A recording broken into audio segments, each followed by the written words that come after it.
And we are recording episode 888, I think, 888, with Don Albracht, who hasn't been on here since, I think, episode 301. So I don't know what that says about me. If it's good that after all this time he'll still come back, or if it's bad that you like to put a 500 episode cushion in between your appearances. I don't know if that's good or bad, but The benefit of being retired. yeah, that's also it's just like, screw this kid. I don't give a shit. I'll get around to it when I get around to it, which is the Yeah. most probable answer. But for all future listeners, today is Monday, August 22nd, 2022. And I thought of you when it first happened, the Mar-a-Lago raid, because you were part of an FBI SWAT team for I'm not sure how many years, but we did 2 back-to-back episodes about that, and with pictures involved, and it was awesome, and it was a walkthrough, and I saw so many people with their hot takes about it, but no one really knew what was going on. And I think for the most part, we probably still don't really know what's going on. So instead of just being like everyone else and giving my hot take, I was like, I'm gonna try to get on the closest to a professional that I can get to. And really concerning this particular thing would be you. So for all of the new listeners, which is probably most of them, since it's been since episode 300, Don, please introduce yourself. Well, I'm Don Albracht. I'm a retired FBI agent. I have 28 years on the job. As I was in San Diego, New York, and Kansas City, retired out of Kansas City over 10 years ago. And Tommy's right. I did about 25 years in the SWAT program, but FBI agents also, besides SWAT, we also do our investigations as well. So most of my time was spent working violent crime. I did a little bit of everything, but I always rotated back to that. And basically, that's pretty much and with mixed in with training, things like that. But that's my career, just been as a street agent. I never rose past the level of journeyman GS 13, special agent. I liked that position, stayed right there, and never went into management. And kind of, when I always see why, a lot of times people don't like to go into management, but for various reasons. But we've always had a problem with management in the FBI. So it's an ongoing problem. Probably true of almost any large organization. But when Tommy asked me to do this, I said, yeah, sure. Why? I don't know anything anybody else knows. I mean, I know anything more than anybody else knows. I know exactly what I'm reading on the news. I mean, people send me things. I'm reading things. I'm watching things. I've been trying to keep myself abreast of it. And this is not the way the FBI operates, in my experience. Okay. It's been when I heard this, I'm going, what could they possibly have that's so important they have to do a search warrant? And then the more I found out about it, it was, they said, oh, you had nuclear secrets and things like that. I go, I think, if it was safe with the president, or with President Trump when he was president, I think they're probably still safe with him.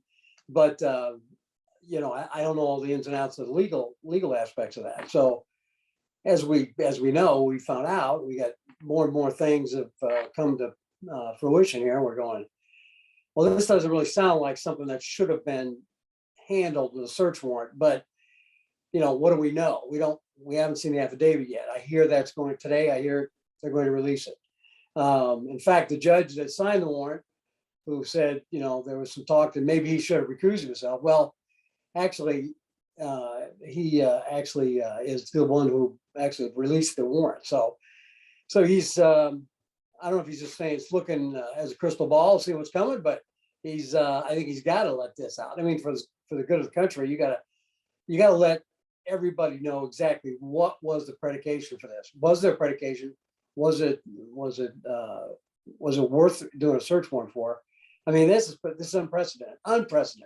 You never would do something like this. I mean, without the highest levels of approval. We can't do anything of a political nature like this without DOJ involvement.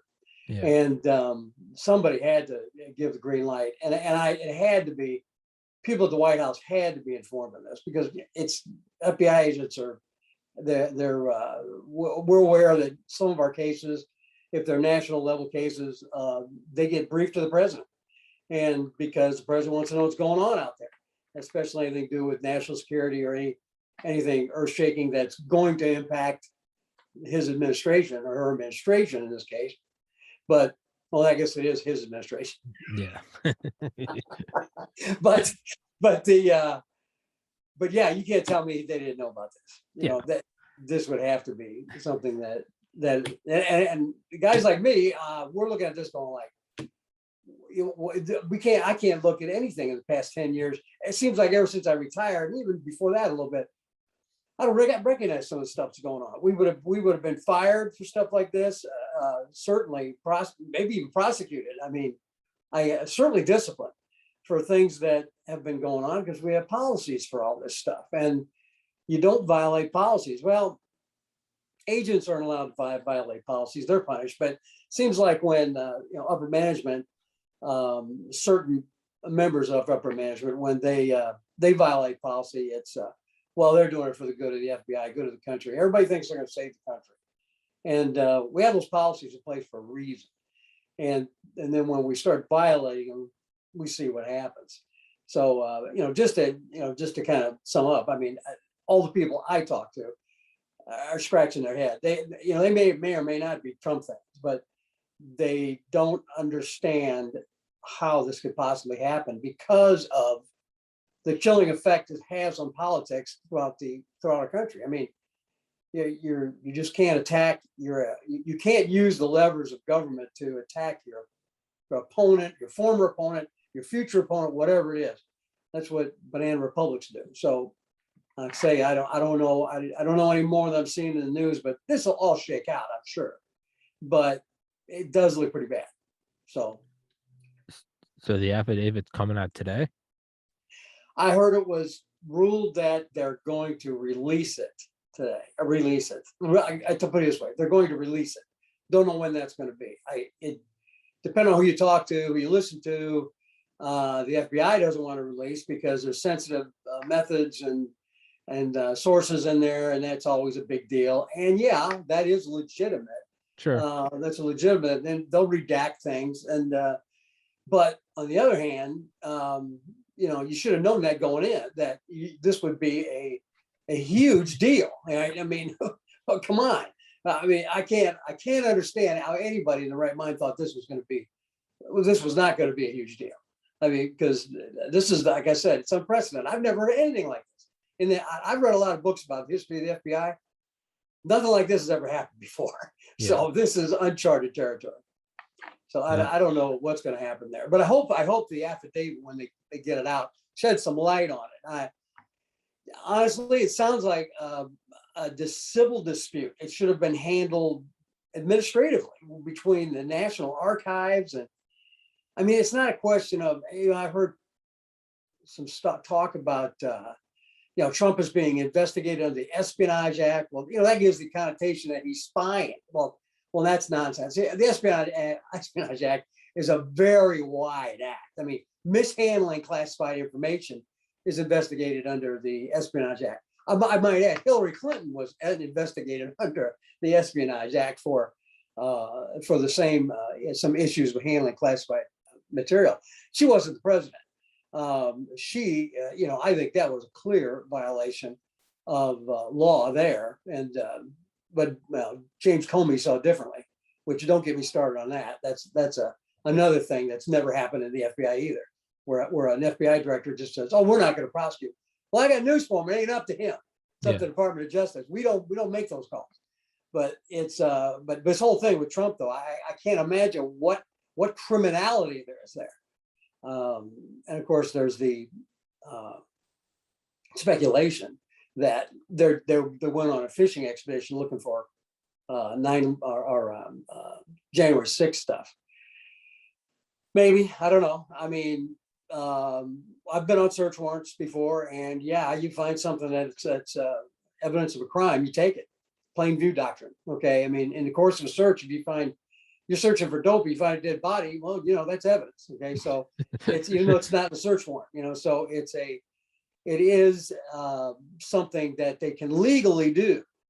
But I think if most people say this is something that should never have risen to the level of a search warrant, and if it comes out that they used this predication of this National Archive dispute as the basis for a search warrant, and then to go in there to find things about January 6th, I don't think that's going to fly, in a court of law. I think that's going to have a problem. Or at least certainly can be challenged. And I don't know what they're going to find regarding January 6th. I think that's been pretty much overblown, but a serious event. But I don't know that that Trump really has any culpability. And yes, full disclosure for people that don't know, I actually did security for Donald Trump when he was a candidate for in 2015. And then 2016, I worked on the campaign for security. I wasn't working as a campaign guy. I worked for security for him. Mm-hmm. So, I like Trump. I'm not one of these guys that just, I'm a fanboy and thinks he can't do anything wrong. Of course not. I don't feel like that way about anybody except maybe John Wayne. Yeah, I don't feel that way about a single person on this planet. No, that's for sure. Yeah. But you did work on his campaign for security detail. So what happens when, I remember when I was little, because I was a normal child, I used to think about what would happen if our Secret Service started fighting with the Pope's security detail. Would they, if the president punched the Pope, would the Pope's security detail then attack the president, and then would the Secret Service have to attack them? And these are things I think about when I was 7 or 8, like a normal kid. But this is, I guess, kind of coming to fruition. What happens when the president's Secret Service, which they all have for life, is approached by an armed to the teeth FBI raid? Well, this is, like I said, this was all done legally. Mm-hmm. And it went through a court of law. So that the process, let me rephrase that. They used a legal process to access Trump's residence for the purpose of the search, the search warrant process in a court of law, perfectly legal. However, whether or not that the predication for that search warrant was valid, that remains to be seen. Many times you have a search warrant and they'll contest it all right away. Immediately, defense is going to contest the grounds of the search warrant being weak. It was an illegal search because it was not this was inaccurate information, or was downright lies, or it was did not reach the level required to get a search warrant. And of course, the judge makes that determination. That does stop the defense from going ahead with the attack on the affidavit and the support and the support for the search warrant. But in a case like this, the agents that were there, they were told they're serving a search warrant, and they're I don't know what they were told, but if they were told, hey, we're going to serve the search warrant, and it's a ruse just to get in there to look around, see what we can find. So tear everything apart, and you find anything incriminating, take it. I think most agents go, well, wait a minute, that doesn't sound legal to me. Okay. And so, and that's the one thing about FBI agents. We're real keen on what's legal and what's not, because we don't want to go to jail. And there's nobody, usually find out when you're young, there ain't nobody worth protecting except yourself. And so especially an organization like the FBI, where we're held to a legal standard. Okay. Then we have to keep that in mind with everything we do. Now, if somebody up the line decides, and usually it's got to come from up above, if somebody says, no, we're going to do this, and they make up fabricate some, justification for it, well, the agents are bound to go, to do it. I mean, unless they have some smoking gun saying, this is a fraud, they're going to have to comply with their orders. I mean, otherwise you're you're in violation of your, you're charged with insubordination, right? So unless you have something, and anybody can voice a disagreement. I mean, it's not, many times I've been in briefings for search warrants, and agents ask questions. We go, well, what about this? What about that? How do you know this? Why? There's all sorts of things that we challenge ahead of time, and that's stuff that any good investigator would do. Any good case agent would probably ask the same questions when he's probably the one getting the search warrant, though. But you don't want to get blinded by your zeal to get the bad guy. You have to make sure that you weigh all the factors and do it appropriately. Because if you do it wrong, it's going to come back to bite you in the ass. And so we're pretty aware of that. Usually, some people are inexperienced, quite often make mistakes like that. But getting back to your question, you bring a legal process like that to the Mar-a-Lago. They didn't just knock on the door and say, "Hey, good morning, Secret Service. We have a warrant." Believe me, this was all handled at the highest levels. Mm-hmm. So I'm sure the director of the FBI called over to the director of the Secret Service, and that information flowed downward. When, I don't know. Maybe the night before, maybe that morning. I don't know. But that was all coordinated. And when I'm sure they had. I wouldn't be surprised if they had legal representatives from the Secret Service and the FBI on hand, looking at the warrant, saying, "Okay, the FBI presents the warrant. Some guy, could be the agent heading up the search, or could have been some attorney that came with him. I don't know, from the FBI, but he would present that, say, to a Secret Service attorney, and that stuff probably would all been handled way ahead of time. And so when they knock on the door there, they're not going to have to hold the warrant up and show it to them. They're just going to have to, basically all they do is show you the cover page anyway and say, here it is. And then I hear all these stories like they didn't let the Trump's attorneys in, and that's problematic. So there's all kinds of issues here that I think we're going to hear more about over the next few weeks. And the rating team wanted, they wanted the camera system turned off. Yeah, I heard that. I don't know that if I was doing, doesn't look great. I don't like being filmed any more than anybody else does. Sure, but and here I am. But you can't. But I mean, it's not your house. You gotta be held to a high standard if you're carrying out an FBI raid on a former president's home. You don't want to be videotaped, but it's right. This is the highest threshold to be held to.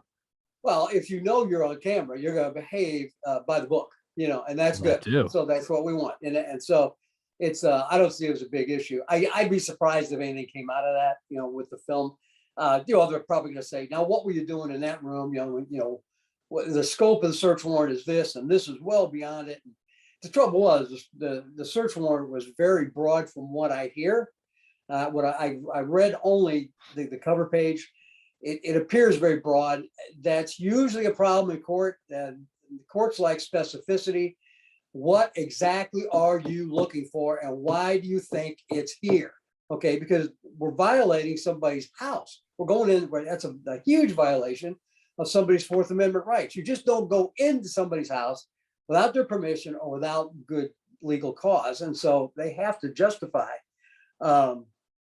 Going into Trump's, just average guy going into my house, they have to justify that we think Don Albracht is in possession of evidence that will prove that he's involved in criminal activity or whatever, and we believe that these following documents and similar documents like that are there, and those documents would prove the elements of the crime, and therefore we're going to search for those documents. Now, again, if you come across, evidence of counterfeiting or something like that, or a drug operation, that's all valid evidence. Mm-hmm. But it has to be, you can't. The example is like I did a lot of fugitive work, okay, and when we had a search warrant for a fugitive, that's to look for a person, okay, and you go into a house. Yeah, you can look under beds and you can look closets, but you can't open drawers and and go into boxes and suitcases and briefcases and go through personal papers. That's not part of it. Okay. there's a time and place for that when you're trying to conduct an investigation to locate a fugitive. That's different. Well, that depends on what your search warrant says. But when you got a search warrant for a body, meaning I need to find Joe Blow wanted for murder or whatever, then I go to a house. All I can do is look in places that a human being could hide. And so, you'd be surprised where people can hide sometimes. But that's where I'm limited to. And likewise, if you're looking for something very small, well, then you can, documents, you can look everywhere for documents. But there comes a time where every place they look is going to be challenged. I mean, especially if they were classified documents, they were supposed to be secured. And if it turns out they were all secured appropriately, then I don't know what the issue is, honestly. But I've heard all kinds of stories. I mean, about perhaps they were looking for documents because you remember Trump had declassified all the information regarding the Russian collusion hoax and all that. And he had all those documents. So were they going in for that? I don't know. Now, just to get that's all matter of public record. I mean, it's not out in the public arena, but it's all part of FBI investigations in their case files. All that stuff's still there.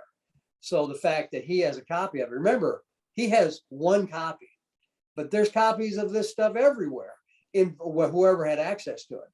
So I wouldn't be surprised if he was trying to put up some legal defense, then his attorneys would certainly have a copy of this. If he declassified that information, that would be totally okay, because he's the ultimate classifying authority in the government when he was in office. So and basically, from what I hear, what I've read, it doesn't take a whole lot for a president to declassify anything. So that's something that he can do. So I don't know. I'm the FBI is it's somewhat unrecognizable to me. I've noticed a change in the FBI, and the FBI is a dynamic organization. It constantly changes. It constantly evolves. It's that was the complaint I heard as a brand new agent when I came on the job in San Diego. They said, the old agent said, this job ain't what it used to be. We used to be, there's all so much better back when they were younger. Okay. And, and these new guys are just screwing it up, guys like me. Right. So, yeah. And so as you get to be a senior agent, you kind of get that impression sometimes. Yeah. But it's, but the FBI has to constantly change because the world changes and have to keep up with it. And criminals change, the tactics change, the techniques change. You got to keep adjusting to it. And we used to hire certain kind of people, and then we had different categories of people were talents we're looking for. And then after 9/11, we started going into intelligence more, and we got more and more computer people, and they bring in a different type of person. Okay, it's not, you had like the old agents, like from the my era, I would even consider myself, I was not under Hoover, but I was trained under guys who came up under Hoover. And they always told me, and the way Hoover did it, this is the way we do it. This is he had a system, we had a technique, he put policies in place, and everything was there for a reason. And basically everybody knew you never embarrass the FBI. So you better do your job correctly, and don't ever embarrass Mr. Hoover, period. And that was always the thing. So agents were very cognizant of that. I mean, they would never, ever do anything that would get themselves in a situation where they might find themselves under scrutiny from J. Edgar Hoover. And so over time, that has evolved. Of course, we went through a couple of bad directors. Clarence Kelly was outstanding, but we had L. Patrick Gray before that. He was corrupt. And then we had Sessions, and he didn't last long. He had his issues. His problem was mostly his wife, I think. But he was not a crook per se. I think he let his wife dictate what the FBI did instead of being the director himself. That's kind of that's the impression. That's just my opinion. That's because I did some protective details for him back in the day, and it was kind of well known, that Alice ran things, the wife. And then we had Webster was a pretty good director, I think. A lot of agents didn't particularly care for him because he was rather aloof, but he seemed like he was honest and straightforward and that sort of thing, which is what you need in a leader. And then Louis Freeh was good, but then we started having problems. We got who do we have after him? Comey, not Comey, Mueller. Mueller was handed a shit show after 9/11, so I give him a little latitude, but he presided over a complete 180-degree change in the FBI, and that was damaging. We threw the baby out with the bathwater, and at the time we all sensed it, that we were going too far too fast, and yes, we had to make some corrections to fix some of the oversights that we had done during 9/11, and that we failed to connect the dots, that whole thing. And there was a reason for that.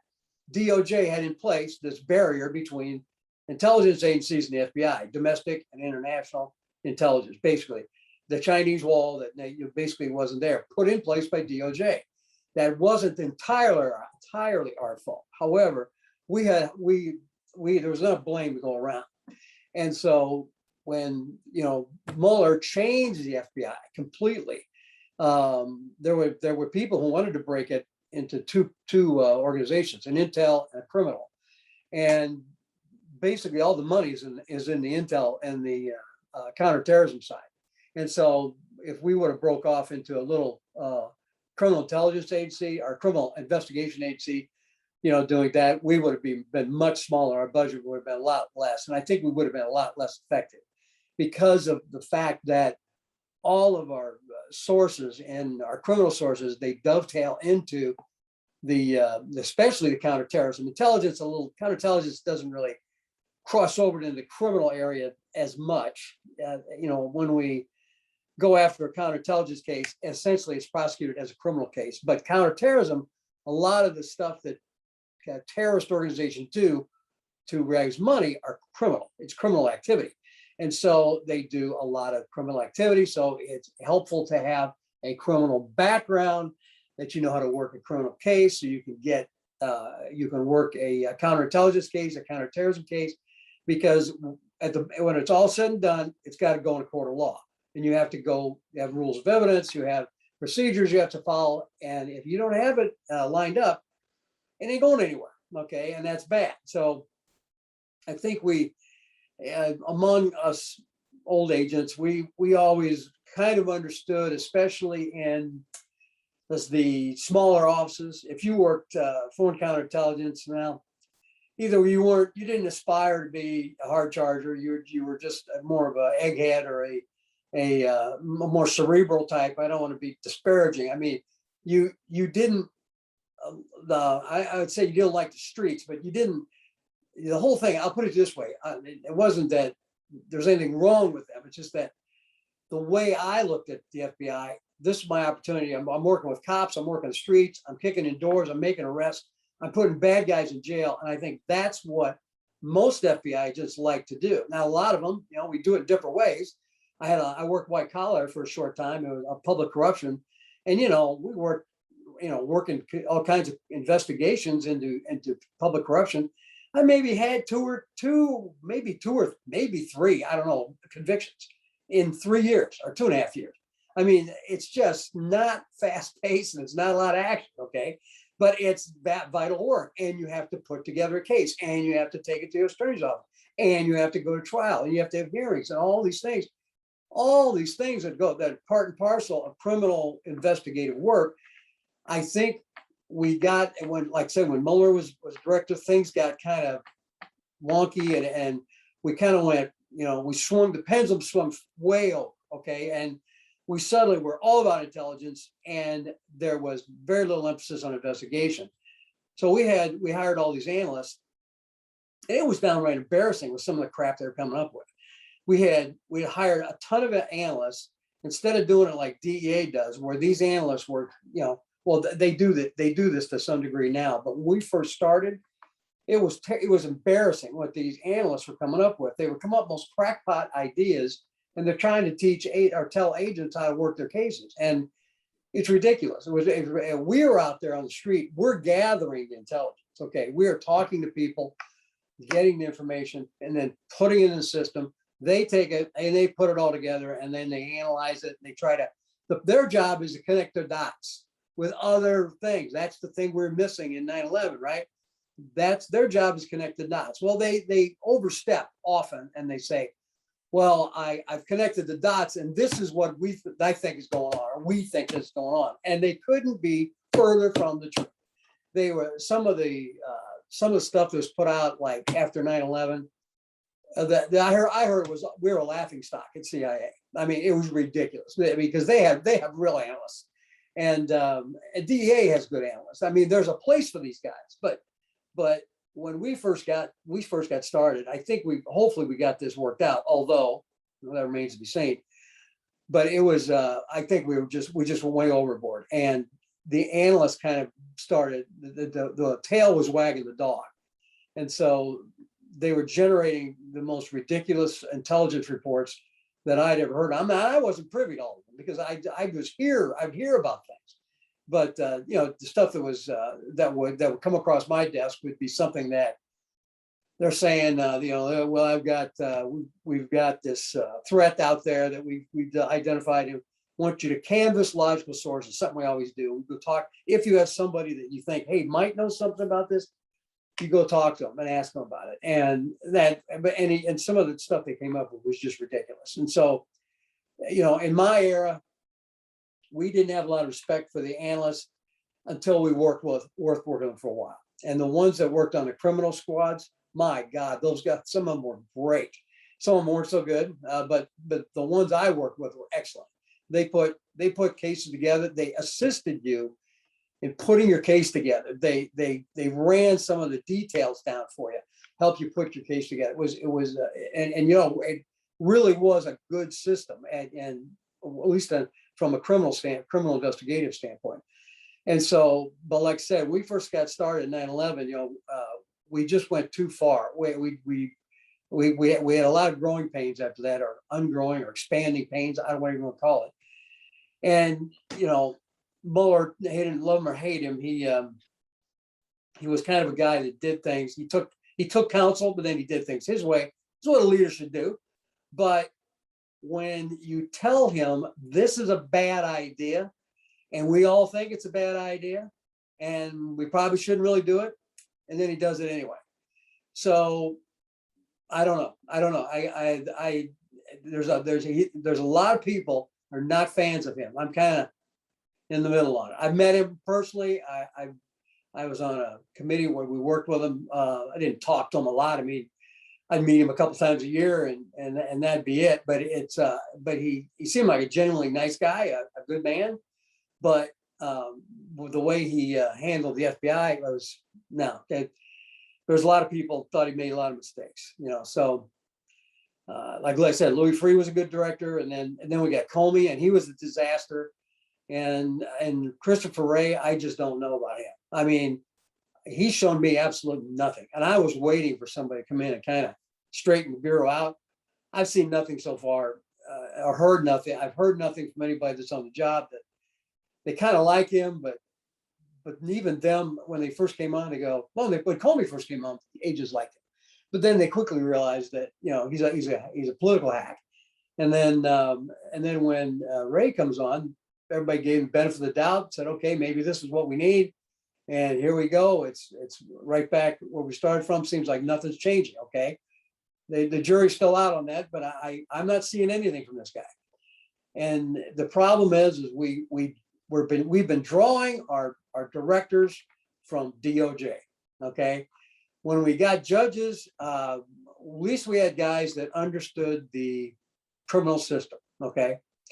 So, I mean, even back, when Webster was the director, people didn't like him because he was a judge. What's he know about criminal investigations? He's a judge. Well, he knows the courts. And that's where we are tested. That's where everything we do, when it gets to court, that's when we find out whether we sink or swim.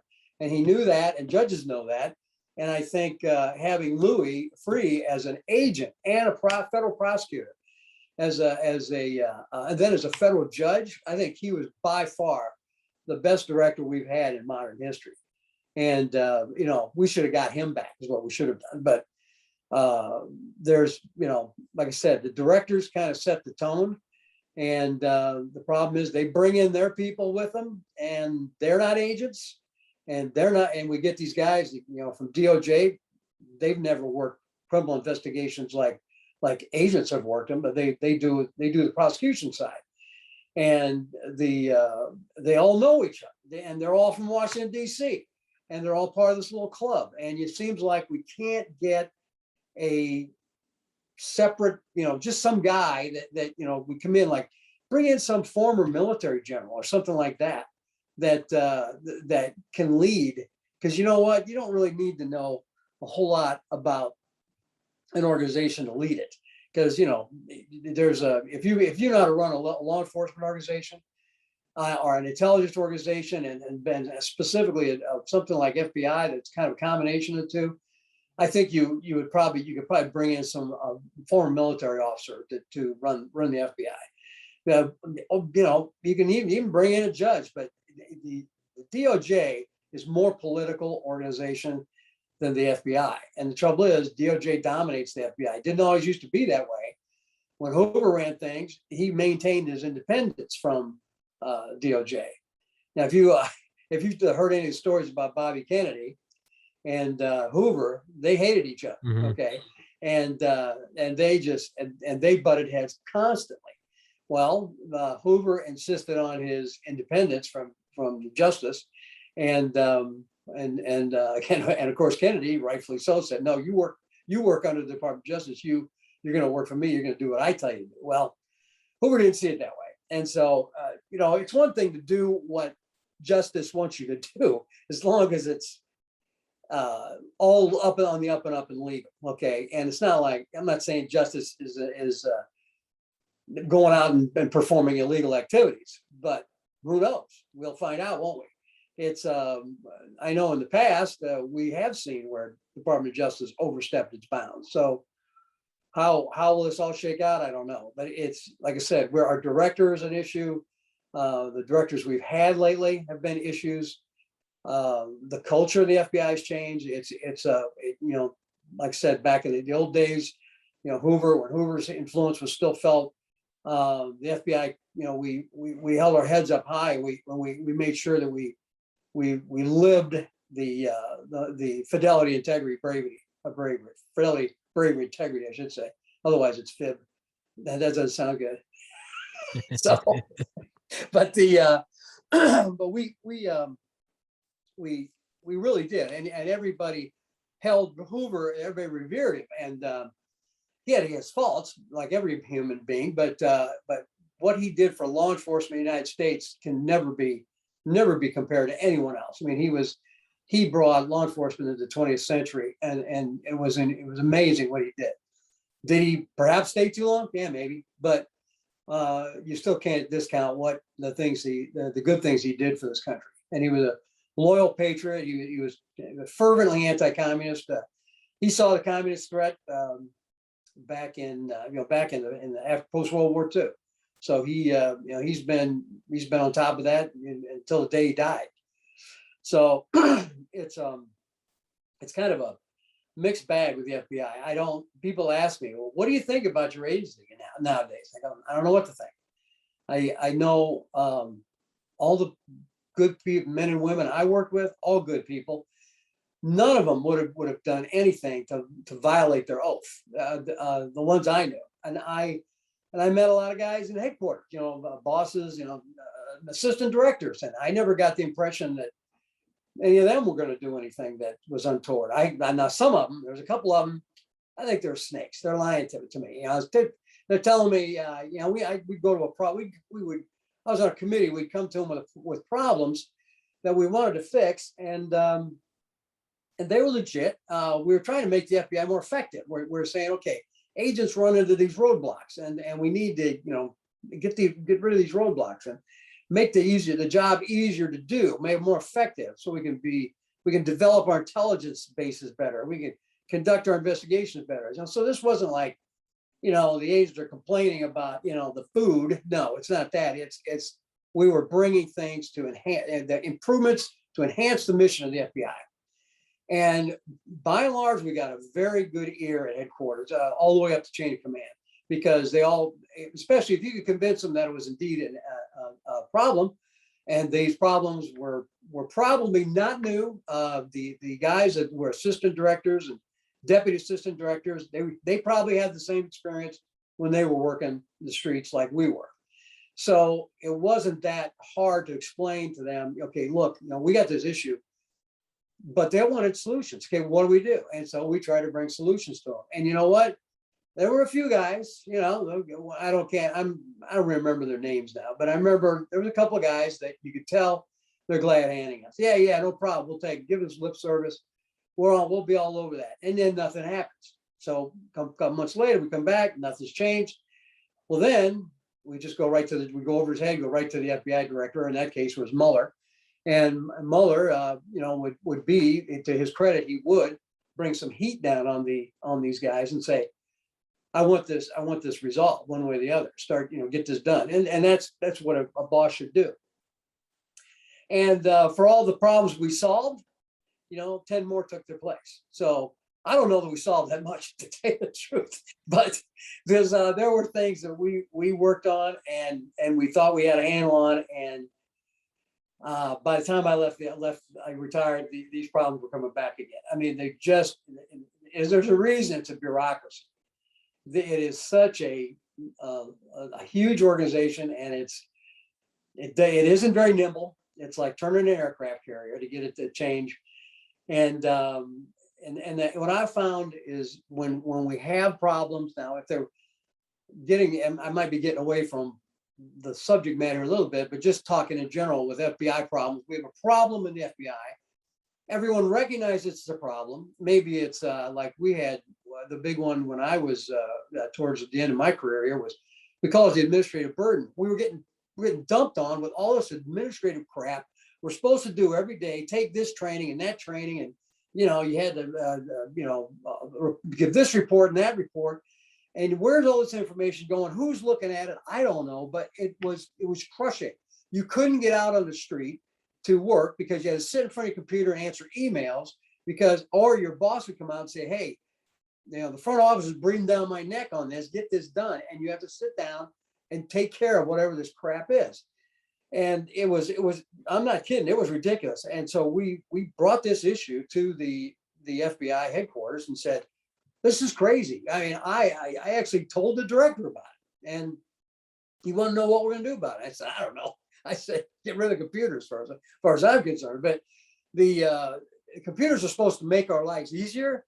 In fact, they've made our lives harder. They do because we're chained to them. We get hooked to them. We have to stay with them to get information. Where we used to talk to each other, pick up the phone. Now if we want to get anything, we got to go on our emails to get it.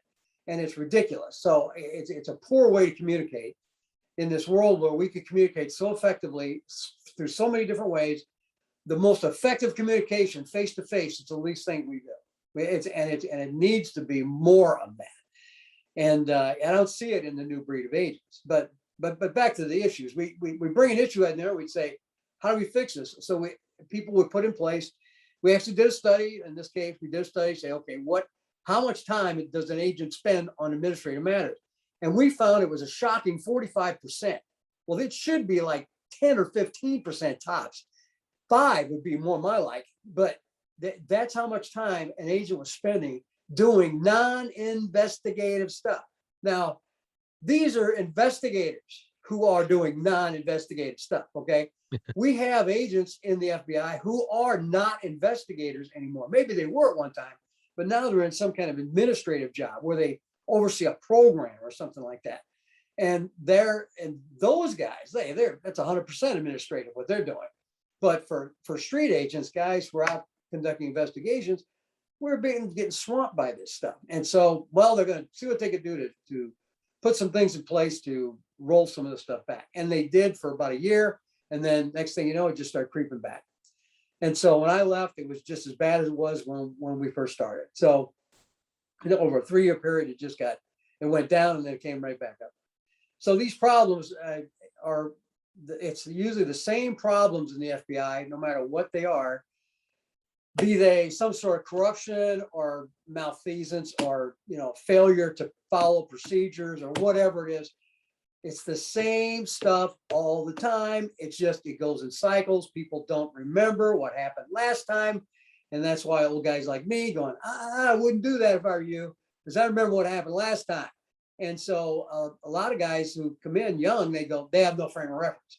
That's why a senior guy sometimes has to step in and say, you know what, we've been down this road before. Maybe we should rethink this. And maybe there's a better way to go about it. But that's the nice thing about young people coming in. They bring in fresh ideas. And that bounce them off us.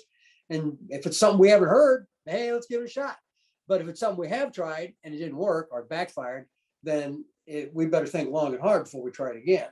So what happens, like, I've read all kinds of books about the FBI where we did stuff like during COINTELPRO, warrantless searches and things like that, clear violations of the Fourth Amendment. Again, done under the guise of, well, there's a national security emergency. That's why we had to do it. And yeah, that maybe you could make that argument for some cases, but what always happens with that is that somebody says, well, that's legitimate in this case, but you know what? This is also real important, and I think we should do it over here too. Well, now you're stretching it, okay? Yeah. And that's how it gets overused, and then pretty soon you're breaking the law, and there's no justification for it, and that's no good, okay? So it's a good example would be administrative subpoenas we got under the Patriot Act. That was for counterintelligence investigations, counterterrorism, not to be used in drug cases. Well, guess what? It's a lot harder to get a drug subpoena, but it's real easy to get an administrative subpoena. So what do you think agents did? They got administrative subpoenas. Okay, so I would have probably done that because I thought, man, what's wrong with this? But I didn't realize that it's illegal. You can't do that. Okay, so that's why somebody who's a supervisor should be saying, wait a minute, can we do this? And usually that's why supervisors have got to be experienced. Okay, they got to have 10 years on the job at least. I mean, I was talking to my brother in Secret Service. He said most of their guys had 10 years on the street before they ever became a boss. And I know guys that got 3 or 4 years and they become bosses. I mean, what the hell do you know? And that's another problem with the FBI. We don't have seasoned people coming into the management ranks. We're very top heavy. We got a lot of people at headquarters. Louis tried to clean them out years ago. As soon as he left, they came right back. They just expand these programs massively. Some of them are necessary, but others not so much. Okay, so we have all these upper levels that are just, I don't know what the breakdown is, but it seems like we're extremely top heavy. And the more top heavy you are, the less nimble you are, because you've got so many layers you got to get through. The layers are still there. Okay, it's the same number of layers per se, but it goes out this way. Okay, I should say the agency has fattened, so there's more departments and more sections and all this different thing, a bit more branches because of the kind of crime we're finding. And we never had a cyber security branch before. Now we do. There was years ago we didn't even have a counterterrorism branch. When I first came in, we had a terrorism program, but we never had a terrorism branch. Well, it wasn't long after I got in, we started having a counterterrorism branch.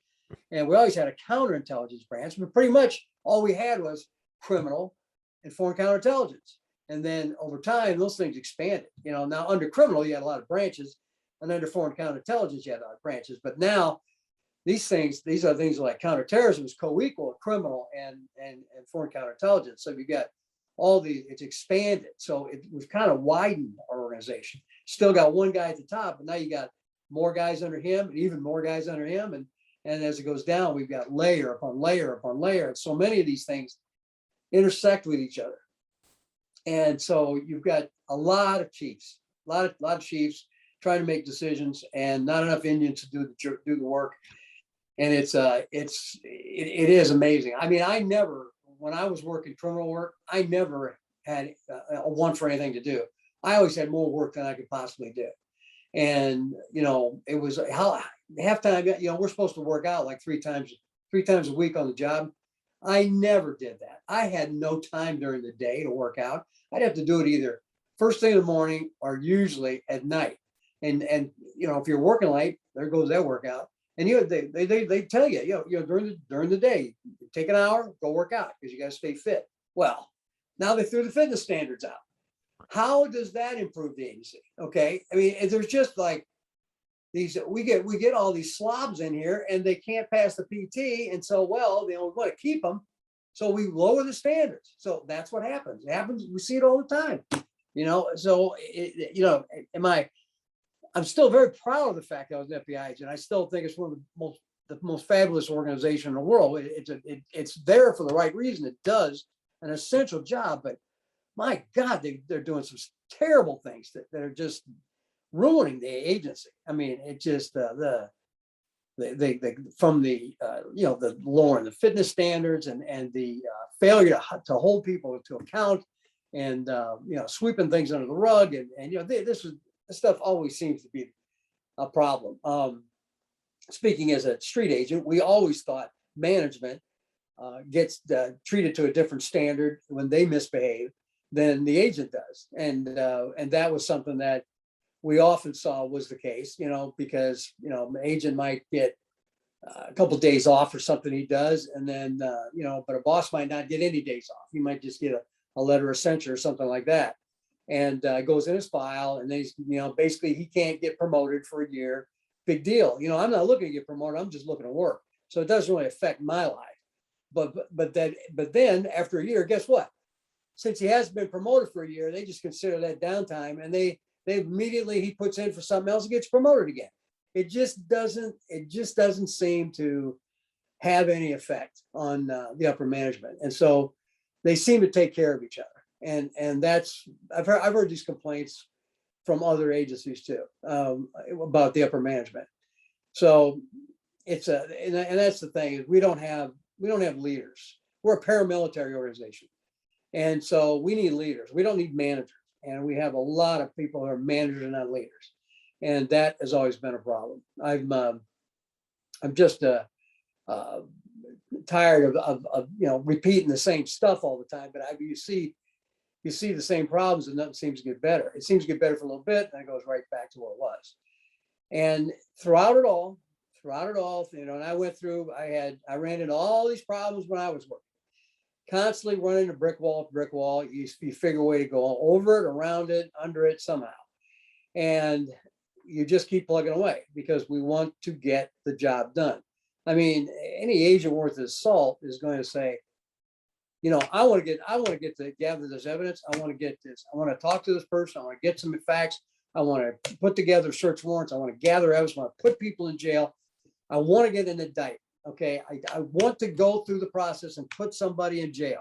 That's what we do. And so we would do anything to figure out a way to get through it. And the process sometimes is, because we have to follow the rules, it is cumbersome. Okay, but we got to follow the rules.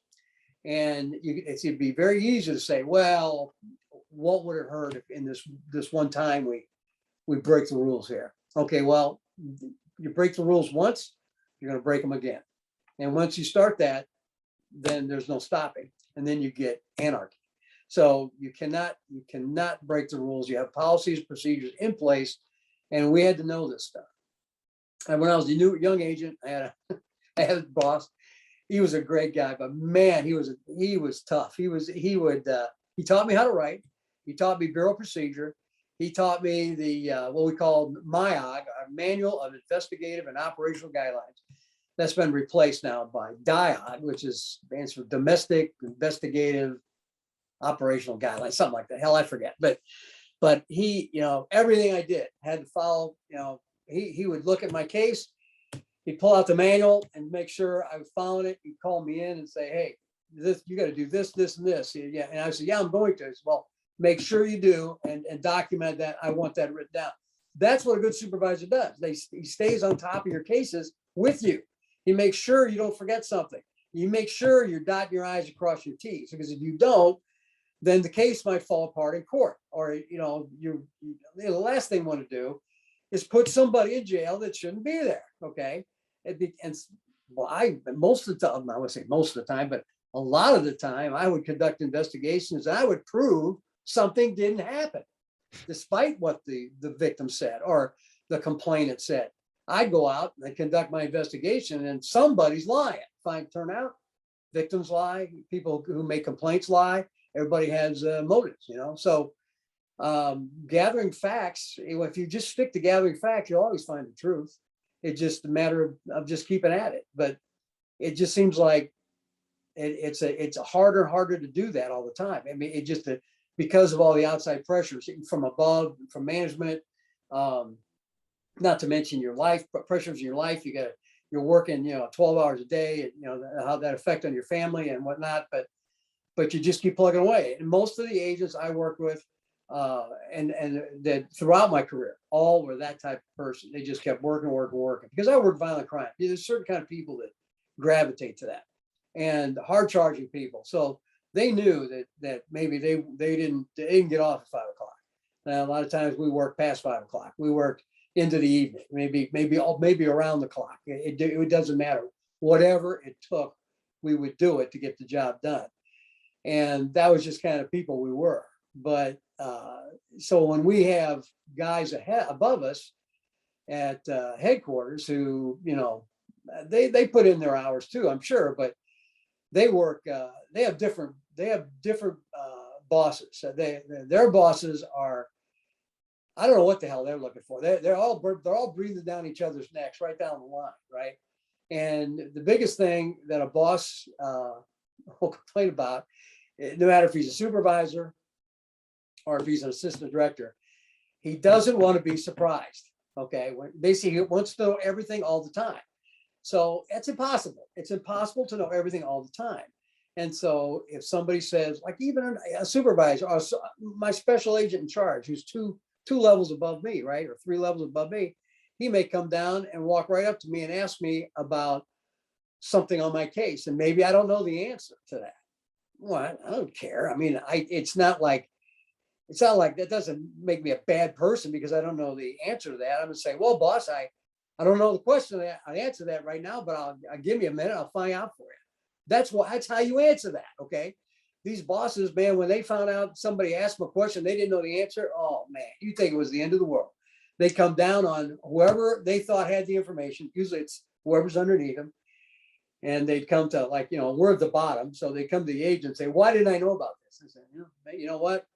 Maybe I already gave it to you, or you didn't read it, or about I thought it wasn't important, or maybe it's not 100% yet, whatever. But that's one of the things that, these guys are all scared to death about their next, all they're worried about is their next promotion. And the worst thing that can happen is if somebody walks up to them above them and says, what about this? And they don't know the answer to that. And the answer to that is, I don't know, but I'll find out. That's what you say. And that doesn't, just because you don't know an answer right then and there doesn't mean anything. And any boss that would look at you like you're an idiot because you don't know the answer to a specific question at that moment, well, he's not a good boss. Okay. Now, if this happens all the time, well, maybe you got an issue. But everybody's going to have that problem once in a while. But I've ranted quite a bit about FBI management and above, and I've painted the picture that the agents are blameless, and all we do is want to get the job done and work. And I'd say that's pretty much true for the most part. But it's the agents, yeah, we're human, we make mistakes, but there's nonsense out there that we should have refused to do the search warrant. Well, you can't do that. If it's a search warrant been signed by a judge, you're bound by law to execute. Yeah. And so it's a, there's a procedure for a situation where you feel something's been done, but if there's something you feel, let's say you did that search warrant and you go, you know what? You keep asking questions and you're not getting the answers you want. You go, something stinks here. Okay, we're all investigators. We go, we could smell a rat a mile away. And when we ask questions, legitimate questions, and we get the runaround, you start to get the feeling, well, maybe this isn't on the up and up. And so if that was the case, now agents should start pressing and asking questions. Now, right then and there in the middle of a search warrant, maybe not the time to do it. But afterwards, I would say, you know what? What about this, this, and this? And because I've done that before on SWAT operations or investigations or search warrants, whatever we've done. Say, hey, what's the story here? This doesn't look right. Okay, usually it's done this way, but we did it this way, which is not the normal way we do it. Why is this? And because we want to know, we have a right to know. And so, the agents, some of them might have had questions, but did they voice them to somebody? I don't know.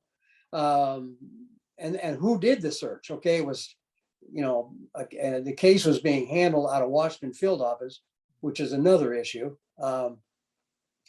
because it's not really being handled out of Washington field office. I think it's being handled by FBI HQ. I don't know that for a fact because Christopher Wray said after the Trump-Russia collusion scandal and the Steele dossier investigation, all that crap, they said no more investigations being run out of headquarters. We didn't. That's another thing we never did. But that, for some reason, that was done that way. And so I think WFO is handling this now. That's what's supposed to be going on. So I assume there are agents actually conducting, GS-13 agents like me, conducting investigations and finding facts and going forward on that, okay, based on that basis. Now, the guys who went down there, I'm just speculating, but I'm guessing they were a mixture of probably a couple attorneys that are overseeing the case from DOJ and the FBI, certainly the investigative agents, like the case agents, the agents that are actually responsible for the case. I'm sure they were there. There was probably members of the Washington field office evidence response team, especially those that are experts at handling documents. They were probably there doing all this. So these were people brought in specifically for this search warrant. That's my guess. Like I say, that's complete speculation on my part. But the reports are that Palm Beach and Miami offices of the FBI were not involved. So this was strictly run out of WFO.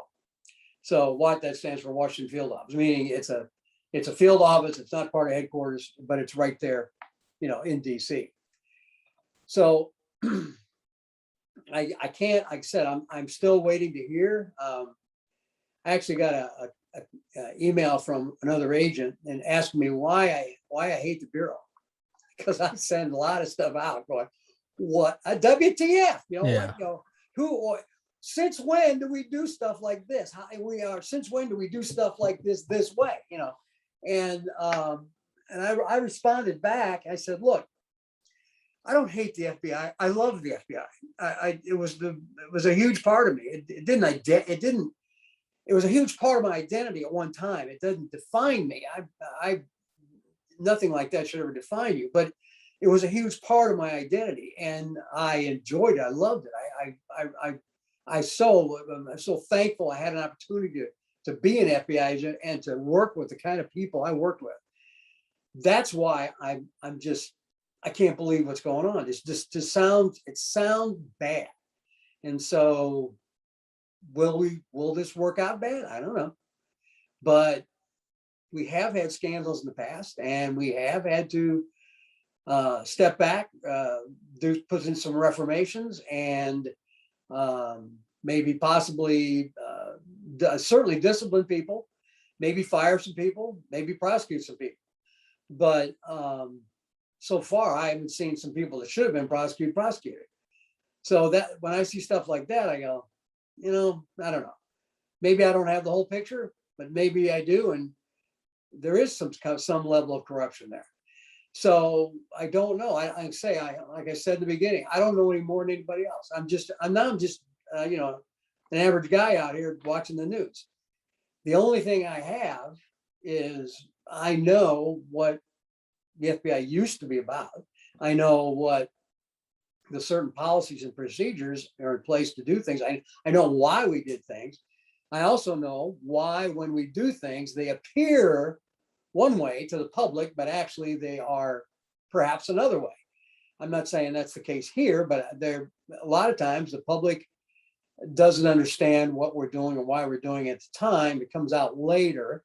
This is why we did it. But that's why we have to be on 100% solid ground, because if we're not, we're going to get hammered. And when we should be hammered. We should, if there are people that made mistakes are one thing. You get punished for mistakes.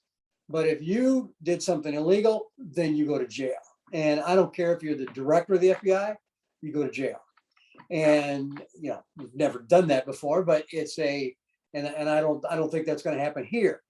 But there are things that I think during the COINTELPRO is the one that I keep going back to, because it keeps popping in my head because I was just reading a book about it. And by and large, a lot of the guys that were involved in that were told that, the agents, the street agents like me, they were told, this is what you're going to do. You're going to do these warrantless search warrants, okay? The black bag jobs, we called them back then during the 70s. And you know what? You could have made the case in the 70s that this was a matter of national security to get these groups under control. They were a threat to the country. They really were. They were blowing stuff up, killing police officers. It was bedlam. I mean, things are bad now, but the 1970s is really bad. And believe me, in the 60s and 70s, it was really bad. If you want to read a good book, Days of Rage by Brian Burrow. It's outstanding. It talks about the Days of Rage by Brian Burrow. It was an outstanding book. It's about what went on in the 70s and the radicals and the anti-Vietnam movement and all that. And they interviewed the radicals and that were involved in it, and they also interviewed the FBI that were involved in it. So you get both sides, and you see how these guys thought and why they did the things they did. And back then, like I said, you could have probably made that, you could been totally justified these warrantless searches, but like anything else, it was effective. So therefore we kept doing it beyond a certain point, and then it became illegal. And when you cross that line, you have to, first of all, you got to know where the line is. And every time you say, okay, we're going to cross the line here today because of these circumstances, national security, lives hang in the balance, whatever the case might be. Okay. Yes, we're going to cross the line. Exigent circumstances is what we refer to it. And yes, you can conduct, you can violate the Fourth Amendment in exigent circumstances. If you think evidence is being destroyed, and unless you go in right now, that's the only way you can keep it from being destroyed. Okay, but that's a high bar. It's a very high bar. And then the other thing is somebody's life in danger. If you think there's a kidnap victim going to be killed, unless you go and you know exactly whether you got a tip, they're here, then exigent circumstances would indicate that you could go in. It had to be a pretty good tip, and you have to corroborate as best you can. But you say you have a child that's kidnapped, being held by a trafficking ring at a motel room. You get a key, you go in, boom. And you know what? If you find the kid, you rescue the kid. But guess what? You won't have any evidence that you can use. But the more important thing is save the life. Okay. And so there are cases where warrantless searches you can do, but they're few and far between. There's a very, very high bar. So in this case, they got a warrant, and so I assume the judge felt there was enough probable cause to do the search warrant, so he issued the search warrant, and therefore we executed it. But if it comes out that there was wrong, inaccurate information in the affidavit, flat out lies, or, they stretch the truth, or whatever, call it whatever you want. If there's anything but 100%, it's got to be 100% facts that are verifiable and no speculation. It's got to be 100% facts and fact-based affidavit. And if it's not, then it's going to be a problem. So, like I said, I can't wait to read it. I really can't. And I'm sure it's going to be very long, but I can't wait to read it to see what in the hell they were up to there. But, serving a search warrant on a former president's residence, where in the world did anybody think that was a good idea? And you can't tell me Biden didn't know about it. Here's two things. If Biden didn't know about that, then there's a problem in the White House. And there's shame on him. Yeah. I mean, somebody's withholding information from the president, and, that's a big deal. And you can't tell me that the chief of staff at the very least knew what was happening, because that has huge ramifications for the White House and the Biden administration. You can't tell me. Okay, can you imagine if the FBI had done this and not told the Biden administration? And if you were the president, how pissed would you be that you didn't know this was going to happen? And so, even though, he's, quote unquote, your political enemy, and you really don't care what happens to him, you have to do damage control. And so, the White House is, we're looking at this and go, now what do we do? We have to come up with some answers pretty quick. Old Peter Ducey is going to be asking, when did the White House know about this? And so they better have some answers. So I don't know.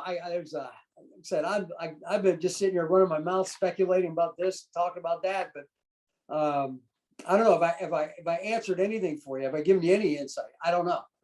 Yes, you have. You've given me I hope insight that anyone else could. Yeah. I hope at least I've been passionate. Yeah, I would have cut you off if you weren't helping me out.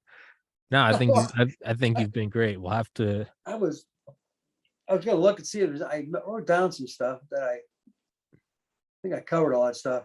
But one other thing I might say, the FBI has been my experience certainly at the agent level, is a police organization, and as a result, police organizations, military organizations tend to lean conservative. Okay, because of the kind of people we attract. We attract law and order type people. Not that liberals are not for law and order, but it's actually a personality thing.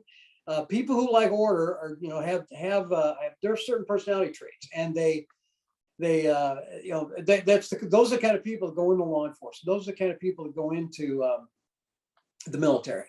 It's funny, there's a lot of Catholics and a lot of Mormons in the FBI. It's because that religious training, it kind of preps you for being a police officer, a law enforcement type. And you come away with a very distinct idea of right and wrong and justice. And agents especially hate injustice. And we want to see it done. That's why, we were so successful in, defeating the KKK and some of these other, radical, white supremacist groups, things like that. I'm reading a book about the Aryan nations right now, and it really makes me proud to see the kind of work the FBI was doing to beat these guys back. And so, but what I'm getting at is that we tend to lean conservative. And now in that it's a spectrum though. There's people on the and everybody say left and right. Political ideology is not left and right. It's more of a circle where people in the middle are at the top, and then you kind of lean right and kind of lean left. And if you lean too far right and you lean too far left, you end up at the same place at the bottom, which is absolute chaos. Okay, so as you go too far left, too far right, you are just as bad as the other guy. Okay, yeah. But we tend to be in that. We're kind of like, I would say the FBI is kind of like center right a little bit. Okay, because of the kind of people we hire, at least we used to anyway. And as a result, you have agents that, because they have this real belief in right and wrong. I could, I tend to vote conservative. I never say I vote Republican. I never say I vote Democrat. I say I vote conservative because those are where my political beliefs are. And so I vote accordingly. And I'm, I kind of tend libertarian a little bit, but I tend to vote a certain way. But if I saw, I'll say I'm a very staunch Republican, and I have to investigate a Republican congressman or senator for public corruption. I'm going to investigate that person, and I'm going to let the chips fall before they may. And I won't do any different of a job on him than I would on a Democrat, because I'm a person who gathers facts, and the facts will speak for themselves. I'm not out to get anyone. I'm there just to gather information. That's why I don't have a single problem with agents that work for defense attorneys after they retire. So what? You're gathering facts. Everybody go, oh, I know agents go, you can't work for the dark side. Those guys are, the defense attorneys, we had to fight against those guys our entire careers. That's not the way to look at it. They're doing a job, you're doing a job. You gather facts, the facts speak for themselves, and that's that. And that's what you do. You just simply gather facts, you put them out there. If a guy's dirty, if he's a dirty Democrat, he needs to go to jail. He's a dirty Republican, he needs to go to jail. The ideology, your particular ideology, doesn't weigh in, doesn't have anything to do with it. The problem I see is that people tend to allow their ideology, in some cases here recently that we've seen, especially when they come to Trump. You get these people who, for whatever reason, they develop this ideology that they hate Trump, and they're going to get him no matter what. Well, it's one thing to be enthusiastic about your case, but you cannot get to the point where you overlook facts that point to innocence, okay, or facts that point away from any criminal wrongdoing, or facts that are neutral. Okay, you have to look simply for facts that prove the elements of the crime you're looking at, and anything else is irrelevant. So, what somebody put it best: you don't possess an ideology; the ideology possesses you. So you find people that are very, far this way or far left or far right, or even just a little more kind of radical in their opinions. It's their ideology possesses them. They see everything through that lens. And so they can't be fair arbiters of facts. They may start to color the facts a little bit. And that's where you get into some serious problems legally. We're bound by law to present all facts we find, no matter what they say, whether or not they support our case or not, because that's Brady material. You have to provide it. And so if you're found withholding exculpatory information, you can be in serious trouble. So that's a violation of someone's civil rights. So we have to provide the facts as they are. And agents sometimes gather the facts and they provide them to the prosecution. And for whatever reason, the prosecution buries them. And that's not good. But an agent should be aware of that. He should be well aware of that. I mean, because if he's paying attention to the prosecution, he should know that, believe me, if I came across some exculpatory information, I'm going to well remember that. And I'm going to know how it's going to interact in our case. And I'm going to be waiting for the defense attorney to bring it up, because any defense attorney worth his salt is going to jump on this stuff. So you've got to be fair. And the problem is right now, I think the American people think the FBI is not fair anymore. And I can see why they think that. I just read that survey they did where like 53% of Americans think that, I can't remember, was it they don't trust the FBI, or they think maybe that's what it was, that they're losing their trust. I don't actually don't trust the FBI, they're losing their trust in the FBI. And a higher percentage, I think, thought that the search warrant at Mar-a-Lago was Mar-a-Lago, I should say, was politically motivated. And of course, who did the search warrant? The FBI. So the FBI kind of even if we were directed to do this by the Biden administration, which, you know, I'm not inferring that's the case, but, you know, we would have to do it if there was probable cause to do the search warrant. But if there isn't, then that's a whole new issue we've got. Okay, so if we're out doing search warrants on former presidents of the United States without good cause, there's going to be, their heads should roll. Okay, so I don't know how that's going to shake out, but the agents like I said, the agents at the bottom, we're the ones that gather the facts, and as we push them up the line to our prosecutors and to our supervisors, things can happen. Things can happen. I'm well aware of that, and that's why we have to pay attention, make sure things don't happen the way we don't want them to happen. Okay, and the issue I have here is that I think that there are people at headquarters, in FBI headquarters, that maybe been in headquarters a little too long. They got, we used to call it Potomac fever, where you get Potomac fever, you stay back there too long and you think you are one of the most important people in the world. You're rubbing elbows with senators and congressmen and all kinds of highfalutin people. And suddenly you start to think you're pretty damn important. And you know what? You're just a bureaucrat. And you need to step back and remember you got a job to do. And that is, you have to do everything by the book, because the Constitution says so. You took an oath to uphold it. And that's the biggest thing, I think. I mean, people can take oaths all day long, but then they'll justify, doing whatever they're going to do. And I'm sure, there's been many maybe a military person who took the oath to support and defend the Constitution, yet committed espionage. Okay, in their minds, they justify why they do it, so they violate their oath. That happens all the time. But when I took an oath, I've done it twice, and I believe, and I think we should, not violate the Constitution. I swear to defend and uphold it. And did I do that every single day? I tried to.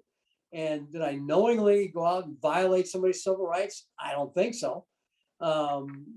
If I did, I would have been, I think, severely, disciplined. So the problem is that I just think that the rank and file agents are trying to do the best job they can, and they're getting smeared by what's going on at FBI HQ. And I don't know where this is going to end up, but not everybody at FBI HQ is crooked. There's just some people at the very top. And it's, when you get to the top of that pyramid, it's a smaller number of people. And they can, I don't know, there's an old saying in the Bureau that in the FBI, when you're down at our level, okay, the street agents, we don't have the big picture. But back at headquarters, they got the big picture, right? Well, I don't know what kind of picture they're looking at, but this whole thing just sounded like a bad idea to me. Yeah. And like I said, it just how it shakes out in terms of what will come to light. I don't know. And right now, sunlight is the best antiseptic. We need to find out what was in there. And where the country is so divided that we got to put some things out there. We have to start explaining what we're doing and why. And at some point, I lean towards Trump. I'm not a fanboy. I just I like his policies. A lot of the stuff he does is absolutely cringeworthy. But I just I saw what he did when he was in office, and I go, yeah, that's what we need. We need more of that. Okay, but to heap all this abuse on one American is just it's just criminal.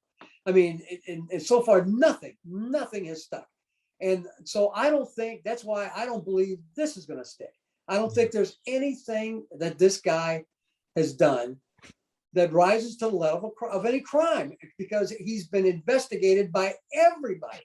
Okay. and nobody has found anything worth a damn. They make stuff up, but yeah, I don't know. I just, one thing I will add you probably heard about, there's like 14 whistleblowers out there now, FBI whistleblowers. Yeah.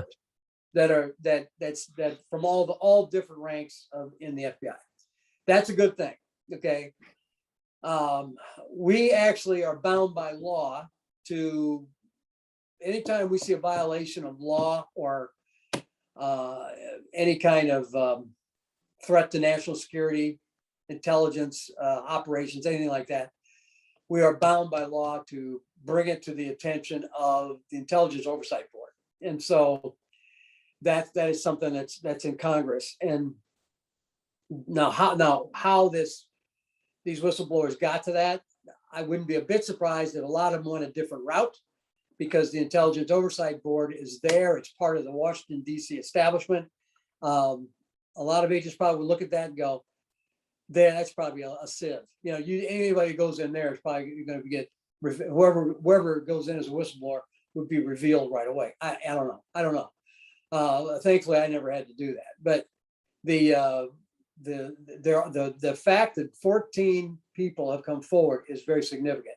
Also, I might add that every time you hear a leak that is something to do with the FBI, well, guess where it came from? It came from an agent. And if it's something for better or for worse, it's an agent who feels, one, there's different motivations here, but there are agents who will leak information, people in the FBI, not just agents, there's all kinds of people have access to information. They'll leak it for personal reasons, for maybe personal, advancement, maybe money. I don't know why, but to divulge secrets, especially grand jury material. I know an agent who did and was fired because that's against the law. And so, but he was doing that to feather his own nest. I'm not sure what retirement job. I don't know, but he was leaking this to journalists. And then there's agents who do it for maybe better reasons. That is, there's maybe crimes being committed. Yeah, there could be, and they got to come out and say so, because but if you don't feel safe enough to go to your boss, and then his boss's boss and his boss's boss up the chain of command, then your only option is to go outside and go to somebody, a friendly person in the Congress. Some people, as we know, I think everybody remembers Deep Throat, and everybody kind of thinks it was Mark Felt. I assume it was. It sure does look that way, although he never admitted it. But he saw what was the corruption of the FBI back then. He went outside the FBI and went to the journalists, went to the Washington Post. So whistleblowers are nothing new. They're looked on with disdain in the FBI. But in this case, I think people are going, well, it depends on what the whistleblower's saying. A lot of whistleblowers will come forward and say something that says, you know what, this guy is committing all this stuff, but they're doing it. Maybe they're just trying to cause trouble. That's a bad path to take, because let me tell you something, that always comes back to bite the guy in the butt, whoever was declared himself a whistleblower and came up with false information. That's only going to end badly for that person. But if you have information that something clearly in violation of law or policy or norms that you feel is serious, then you're bound to bring that information forward to someone that you can get it to. Now there's several congressmen and senators who are saying, bring that information to us. And like Grassley and Jim Jordanson, stuff like that. Jordanson? Yeah. Jim Jordan's? Mm-hmm. Yeah. And they're trying to get that information so they can get it out there. So, you can't paint the whole FBI as being corrupt, because obviously there's been leaks, there's been whistleblowers. They're not fast enough as far as, to my liking, but by and large, it's a good organization. It's staffed with honest, hardworking people. And as long as they remember what the B stands for in FBI, and that's bravery. And integrity and fidelity is absolutely important too, but you have to be brave enough. When you see something that's wrong, you got to step forward and say, no, we're not doing this. I'm going to I'm going to tell someone this is happening and it's wrong. I think that's our duty to do that. So if it meant you get fired, then so be it. But doing the right thing is always going to be the proper thing to do. And if you do the right thing, you can always get your job back at some point. But because there have been people fired because they stepped outside the FBI and passed information along, and they were promptly fired because that someone felt that they did it for the wrong reasons, and even though they felt they did it for the right reasons, and maybe they didn't get their job back, but then maybe others did when it all got sorted out. That's a tough call. I mean, you give away your career. Government pensions, nothing to sneeze at. That's your whole career. I mean, that would have been tough. That would be a tough call for anybody to make, to step outside the FBI and tell someone, this is what's going on, and I think it's illegal, and I think it has to stop. That's tough. But you know what? And I used to tell my kids all the time, because it was taught to me, when it's hard, then you know it's the right thing to do. The wrong things to do are easy to do. Yeah. But it's the hardest thing. The hardest thing in the world is to do the right thing. And it's the thing you don't want to do. And so if you go, man, this is going to be a hard decision and I don't want to do it, then you know it's right. You have to. So I would, if I could say anything to the FBI agents out there, that's what I'd tell them. I'd say, you know what the right thing is. You know what the right thing is to do it. And safety in numbers. The more to come forward, there's nothing they can do. Okay, so I don't know. It's troubling times. I get despondent sometimes. Like I said, I get nonstop, stuff, and I don't really ever get really despondent, but I get a little glum sometimes. I go, God, what's going to happen? I mean, are they going to split the FBI up? They're never going to abolish it. But I mean, nothing good is going to come out of this. So I don't know. I'm hoping some kind of reform comes out of it, and we get past it, and we become a better agency than we were. And until the next time we screw up, because we will. There will be another time, maybe 10, 15 years down the road, 20 years maybe. But these things go in cycles. But everybody's got to remember, we're held to a high standard. We're human beings, but we've been selected because it's hard to get in the FBI. You got to be smart, you got to be tough, and a lot of people forget that. And so this is when we're going to find out, how smart, how tough are you? Now, this is the kind of thing that when the chips are down, you have to stand up and count it. It's you're either do the right thing or you're part of the problem. So I think if like guys like me, when I was in, because of the kind of stuff I worked, I would have never been privy to anything like this. I might be privy to maybe a police officer using excessive force, or an agent doing something, paying an informant improperly or something. Those are the kind of things that I would have been exposed to, which, basically we handle those things instantaneously on the street and say, when it's about to happen, we go, no, this ain't happening. Or if we see like somebody getting heavy-handed with a suspect, you intervene, okay? And you go, calm down. Somebody's going to step in and they calm down, okay?